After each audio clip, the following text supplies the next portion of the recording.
Good evening. I'm John Yang. White House envoys met again with Ukrainian officials in Miami today to discuss President Trump's proposed path to peace in Ukraine. It was their seventh meeting over 2 weeks, including a session this past Sunday that included Secretary of State Marco Rubio. The State Department said they've agreed on a key item, a peacekeeping arrangement for post-war Ukraine. The administration's national security strategy, released this week, says ending the war is a core U.S. interest in order to stabilize European economies, prevent unintended escalation or expansion of the war, and reestablish strategic stability with Russia. The congressionally mandated document reflects a shift from the stance of previous administrations, including Mr. Trump's first term.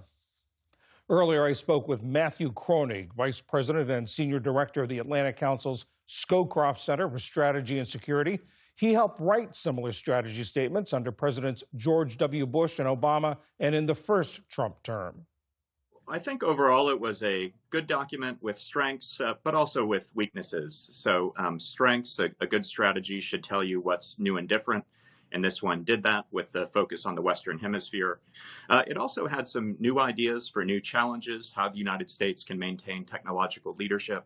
So I think those were the strengths. On the weaknesses, I think it downplayed democracy and human rights, which I think is a mistake. It was probably too critical of our European allies. And I think also downplayed the challenges we face from autocratic rivals like China. You're at the Reagan National Defense Forum right now, and I suspect there are representatives from Europe. What are you hearing from them or from others at the forum about this document? Yes, mixed opinions on the document. One European ambassador I was speaking to last night said, this seems to be a consistent message now following J.D. Vance's tough speech at the Munich Security Conference. And so it would be irresponsible as a European official not to question America's commitment to Europe and to think about how Europe might need to go its own way. On Europe, the document says that Europe faces the prospect of civilizational erasure because of immigration policies and suppression of political opposition. What's your reaction to that? Yes. Well, I do think that's something of an extension of domestic politics for the so-called new right in the Republican Party. And so I think they see their enemies as liberals and progressives. That's in the United States, but also in Europe. And so I think taking some of their domestic political positions and exporting those to Europe is what accounts for those passages. You mentioned the absence of talking about democracy and human rights. In their place, it seems to me the emphasis is on economic relationships around the world. What do you think of that? Our allies and partners in the Western Hemisphere have often felt like they are overlooked, that the United States has paid more attention to Europe, to the Middle East, and to Asia. And so I think they see this new focus on the Western Hemisphere as overall a good thing. And there's also talk about economic partnerships. So I think that makes a lot of sense. It's one of the strengths of the strategy, and I think will be welcomed by the countries that are the recipients of that investment. This document is not only different from previous presidents, it's also different from Mr. Trump's first administration. In that document, the world was framed as competition between those who favor repressive systems and those who favor free societies. What do you make of that change? Well, you're right. That is a big change. The 2017 national security strategy, the main takeaway was great power competition with China and Russia. This one kind of downplays the threat from autocratic rivals. North Korea is not even mentioned. Russia and China are presented as not posing much of a challenge. So I think the difference is the difference in personnel. In Trump 1, he was new to Washington, and so he was staffed by kind of traditional Reaganite Republicans.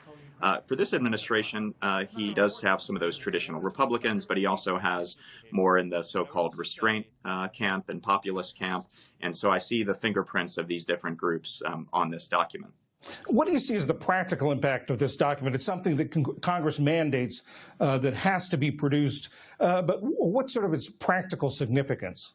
And it does have practical implications. Our allies and adversaries are carefully reading this document. As I mentioned, I was talking about it with several allies just over the past 24 hours. But then it also provides direction to the vast national security bureaucracies. mid and lower level officials in the Department of Defense, the State Department, the intelligence community want to know what they should be doing on a day-to-day basis. And so this document does provide an authoritative statement of the president's priorities. How do you think this is being read in Beijing or in Moscow?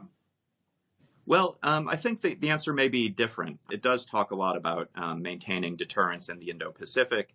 It keeps our traditional policy with regard to Taiwan, talks about winning the economic and technology competitions with China. The Russia challenge is presented almost as squabbling between Europe and Russia, and almost positions the United States as a mediator trying to restore stability. So I suspect Putin will see that as a step forward from his point of view compared to traditional strategies that I think correctly portrayed Russia more as a threat to Europe and a threat to the United States. Matthew Kroenig from the Atlantic Council, thank you very much. My pleasure. Thanks for having me.